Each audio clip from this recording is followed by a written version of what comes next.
Yo, what's up mga kaibigan? Nali na tayo magkwentuhan. Hindi maganda ang kinatatayuan o ang sitwasyon ngayon ng Los Angeles Lakers. Kahapon ay tinalo nga sila ng 14th seed Sacramento Kings sa score na 124-112. Walang sagot ang Lakers defense kay DeRozan na gumawa ng 32 points and 6 assists on very efficient 14 of 19 shooting sa field.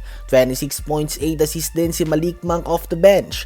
22 points, 5 rebounds and 7 assists si Russell Westbrook. At 19 points and 7 assists naman si Zach LaVine. Sa Lakers naman ay 42 points, 7 rebounds, 8 assists and 4 steals si Luka Doncic on 64% shooting sa field. 22 points si LeBron James at 13 points and 13 rebounds naman si DeAndre Ayton. Ito na ang pangatlong sunod na talo ng Lakers ngayon mga kaibigan at hindi nga talaga maganda ang pinapakita nilang team chemistry. Kahapon nga ay nakita na nagbibigay ng instruction sa bench si JJ Redick habang si LeBron ay nasa pinakadulo ng bench na tila ba wala ng pakialam at nawalan na ng gana sa team na ito.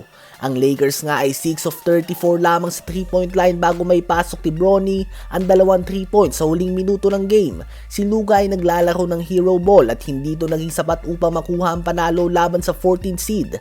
Tila ba 2-man game lamang nilalaro nila ngayon ni LeBron. Off free time ang lahat sa team at samahan pa ito ng hindi magandang depensa. Kahit nga Sacramento Kings na nagkakalat lately ay hindi na nila matalo. Sa ngayon nga ay maswerte ang Lakers na nananatili sila sa top 5 ng West dahil halos lahat naman ay nagsastruggle ng top 8 sa West mga kaibigan. Ang OKC ay napapadala sa mga talo. Ang San Antonio Spurs ay 5 wins and 5 losses lang din ang record sa last 10 games. Ang Denver Nuggets ay maraming injuries at may record lang din nga ang Houston Rockets na 1 win and 4 losses sa kanilang last 5 games. Subalit isang talo pa nga ng Lakers at pwede na silang malaglag sa 7th seed ng West. Ano ba masasabi niyo tungkol dito? Habang ang Golden State Warriors naman ay talagang interesado nga kay Michael Porter Jr. ayon sa The Athletic. Siya nga ang number 1 option o ang pinaka-trade target nila ngayon bago sumapit ang February 5 trade deadline. Handa nga silang bitawan si Buddy Hield, Jonathan Kuminga, Moses Moody at isang first round draft pick para kay Porter Jr. Ganun pa man nagkakaroon lang nga ng konting sabit dahil nais nga ng Nets na makakuha ng multiple first round picks para sa breakout star nila.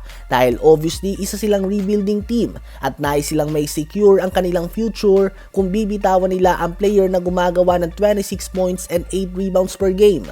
Ganun pa man ay dito nga kumukontra ang Warriors. Ayaw nga nilang magbitaw ng multiple first round picks para kay MPJ.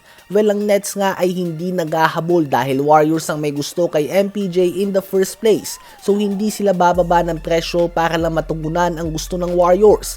Lalo na at hindi din naman nag-iisa ang Warriors na naghahabol kay Porter Jr. So kung hindi nga dadagdagan ng Warriors ang picks na ibibigay nila ay hindi inaasahan na pumayag ang Nets sa trade involving ang kanilang breakout star, NBA champion Michael Porter Jr. Ano ba masasabi niyo tungkol dito?